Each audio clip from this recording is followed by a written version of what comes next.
د پاسه 2 میلیون پاسورډونه چې د فیسبوک، ګوګل او یاهو په څیر ویبپاڼو لپاره کارول کېدل غلا شوي او آنلاین یا پر لیکه خپاره شوي دي.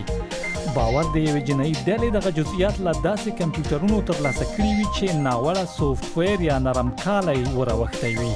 لا تر اوسه هیڅوک نه پوهېږي دغه پاسورډونه څومره زاړه دي، خو امنیتي کارپوهانو یو ځل بیا خلکو ته ور په یاد کړي چې د بیلو ویبپاڼو لپاره بیل پاسورډونه وکاروي او وخت تر وخته یې بدل کړي. د نړۍ د ای انک دوال پردې لومړی ځیرک ټلیفون په پای کې د روسیې یوټا شرکت له لوري جوړ شوی دی. دغه ټلیفون یوه دودیزه د LCD نندارې بڼه او بل د ای انک پرده لري چې کاروونکي پرته له دې چې ټلیفون راویښ کړي د خپلې خوښې معلومات کتلی شي.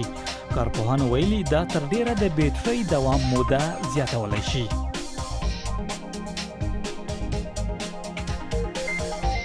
یو بریتانوي شرکت یو داسې نمونوي ماشین ښوولی چې د برېښنایي مغناطیسي څپو په کارولو سره ګاډي او نورې نقلیه وسیلې درولی شي.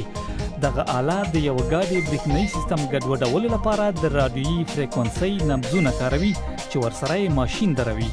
دغه صنعتي شرکت وایي یاد سیستم کېدای شي د پوځ او پولیسو له لوري د ګاډیو درولو لپاره وکارول شي. امازون وایي داسې وسیلې جوړې کړي چې د هوا له لارې به یو چاته د سودا کولو غوښتنه رسوي. دغه پلان تصادفي ډول د کال پیر او پلور تر ټولو بوخته ورځ کې اعلان شو، خو داسې ښکاري چې دغو آلو د ګوګل د خیال پام هم وراړولی وي چې په تیرو 18 میاشتو کې 7 روبوټیک شرکتونه تر ګوتو کړي دي.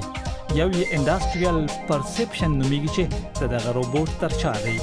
داسې پوښتنه راپورته کیږي چې دغه آله به د هوایي ډګر د سامانونو وړلو دنده ترلاسه کړي که څنګه.